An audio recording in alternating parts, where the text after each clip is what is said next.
Assalamu alaikum. In this video, we will be discussing multiplication and division of surds. So, how we multiply and divide surds? It's simple.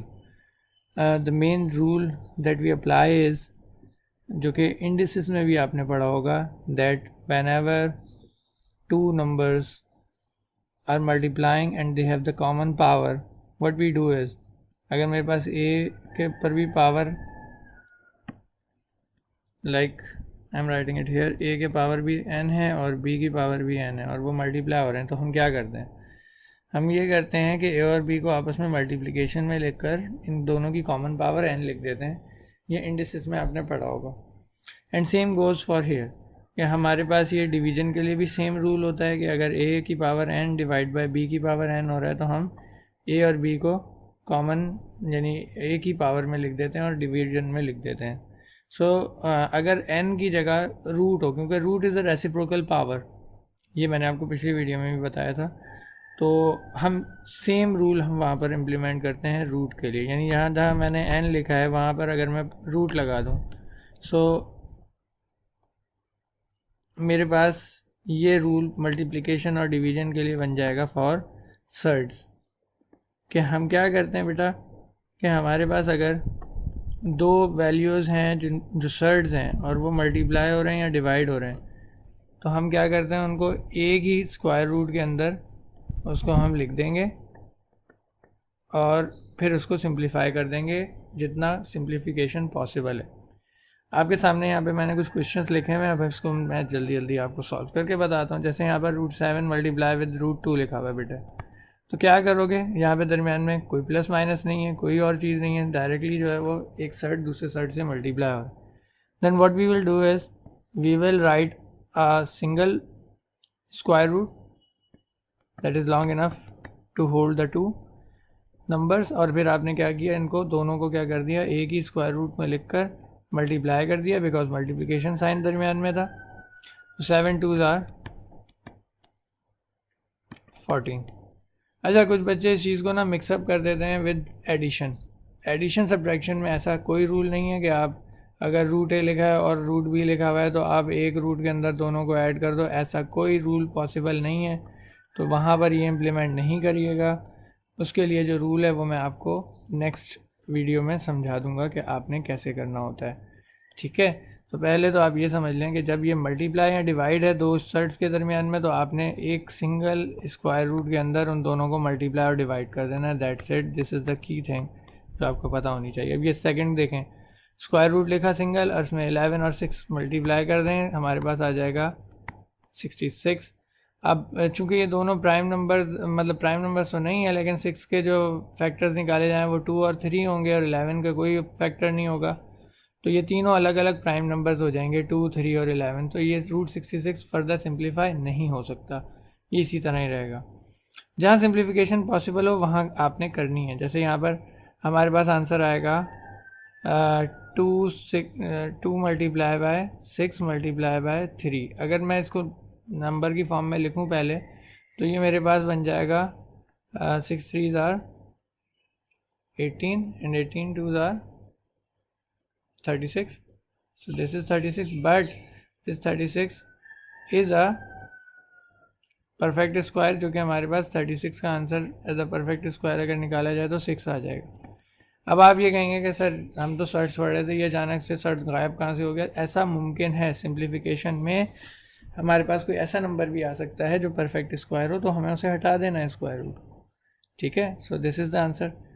अच्छा जी, यहाँ पर अब division के लिए rule, तो division के लिए मैंने आपको बताया कि सेम गोज़ फॉर डिवीजन के आप क्या करेंगे, जब √10 डिवाइड बाय √5 लिखा है तो आप इस सिंगल रूट के अंदर 10 डिवाइड बाय 5 लिखेंगे, and you know the answer of 10 division by 5। आप इसको इस तरह भी कर सकते हो कि 10 डिवाइड बाय 5 लिख दो बेटा। So 5 1s are 5 2s are, the answer is √2, ठीक है। And now 80 divide by 5, so when we divide 80 by 5, what we are going to get is we will get 16 and √16 is 4. So आपने ख़ुद देखा कि एक और हमारे पास ऐसा सवाल है जिसके अंदर सर्ट ख़त्म हो गया, तो ये एक नॉर्मल रैशनल नंबर बन गया ना। अब ये क्वेश्चन है जो आप देख रहे हैं, जिसको मैं क्वेश्चन नंबर 6 को टारगेट कर रहा हूँ। इसमें क्या है, रूट 48 है, मल्टीप्लाई विद रूट 2 है, और डिवीज़न में रूट 12 है। अब आप इसमें कंफ्यूज भी हो सकते हैं। अगर आप रूल्स को फॉलो करें तो इसमें कोई कन्फ्यूजन की ज़रूरत नहीं है। क्यों भाई?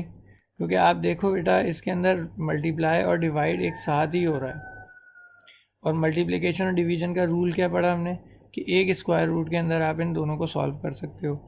तो अब हम क्या करेंगे इस केस में, जब एक ही दफ़ा मल्टीप्लिकेशन और डिवीज़न हो रही है एक साथ and there is no plus minus sign between, ये एक सिंगल टर्म ही कहलाएगी। अगर जब तक आपको इस चीज़ का आइडिया होना चाहिए कि जब तक मल्टीप्लाई और डिवाइड हो रहा हो ना नंबर्स में आपस में, तो हमारे पास नई टर्म नहीं बनती।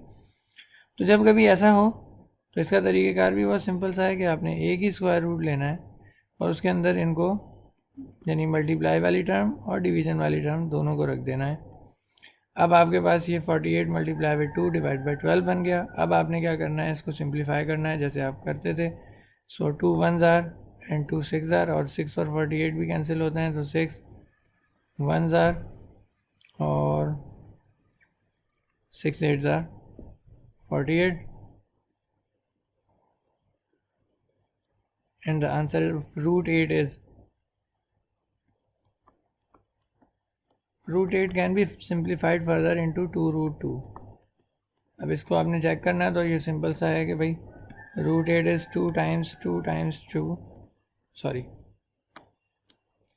तो ये 2 मल्टीप्लाई विद 2 मल्टीप्लाई विद 2 है। अब अगर मैं इसको पेयर अप कर दूँ, एक 2 पेयर हो रहा है, तो ये 2 बाहर आ जाएगा और एक रूट के अंदर रह जाएगा।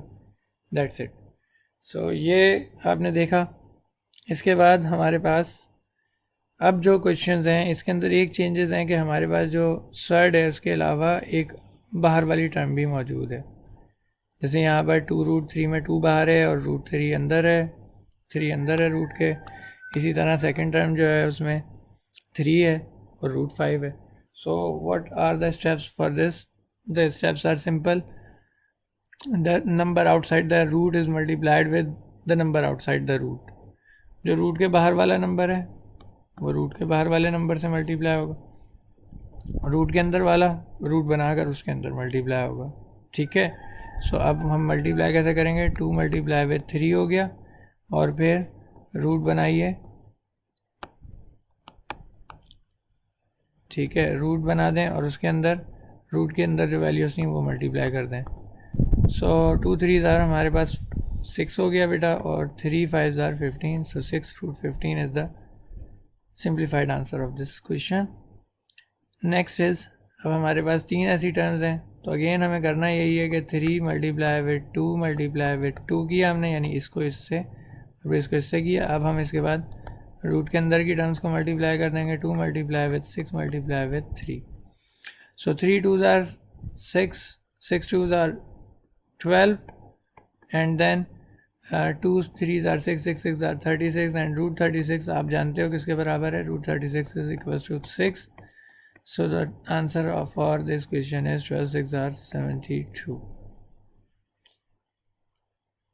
जी। तो अब नेक्स्ट क्वेश्चन देखते हैं। उम्मीद है आपको समझ आ गए होंगे अब तक के। जी, इसके अंदर क्या करना है? इसके अंदर डिवीज़न है।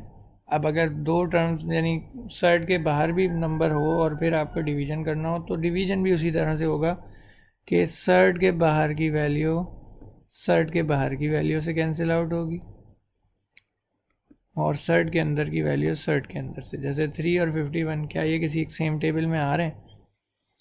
आई गेस आ रहे हैं। 3 1s आर, और यहाँ पे 3 1s आर 3, और फिर 21 बचा, 3 7s आर 21। अब root 7 is equivalent to root 7, ये डायरेक्टली एक दूसरे से कैंसिल आउट किया जा सकता है। या अगर आप इसको फर्दर डिवाइड करना चाहें इन स्टेप्स, तो आप इसको ऐसे देख सकते हैं कि ये मैंने कहा था ना कि रूट्स के अंदर सेम वैल्यूज़ हों तो वो सेम रूट में करके कर दें। तो आपने अगर सेम रूट बना दिया और 7/7 किया तो 1 से 1 कैंसिल हो जाएगा, यानी 7 टाइम्स 1 इज इक्वल टू 7। तो ये हमारे पास 1 1 आ जाएगा, और रूट 1 हमारे पास 1 होता है, तो इसलिए आप इसको डायरेक्ट भी कैंसिल आउट कर सकते हो, चाहो तो इसको फर्दर। सो हमारे पास रिमेनिंग आंसर जो हो गया वो सिर्फ 17 हो गया, क्योंकि 17 टाइम्स 1 इज़ 17। सिमिलरली हमारे पास एक आखिरी क्वेश्चन है इससे रिलेटेड, जिसमें हमने डायरेक्टली सर्च की मल्टीप्लिकेशन या डिवीजन देखी है। वो क्या है, अब ये है 36 root of 54 divided by 18 root of 6। तो मैंने जैसे कहा कि आप इसको सॉल्व जब करेंगे तो आप इसमें क्या करेंगे बेटा,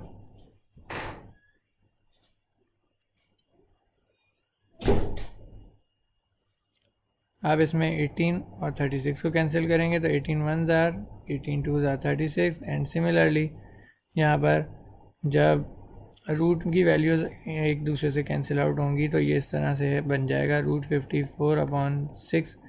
अब 6 वन ज़ार एंड 6 9 ज़ार 54 होता है, तो हमारे पास बन जाएगा 2 root 9 and root 9 the answer of root 9 is 3, so we will get 2 times 3 and then 2 times 3 is 6. So this is it for this video. उम्मीद है आपको समझ में आई होगी। आपको इंशाल्लाह नेक्स्ट वीडियो में एक नए टॉपिक के साथ मिलेंगे।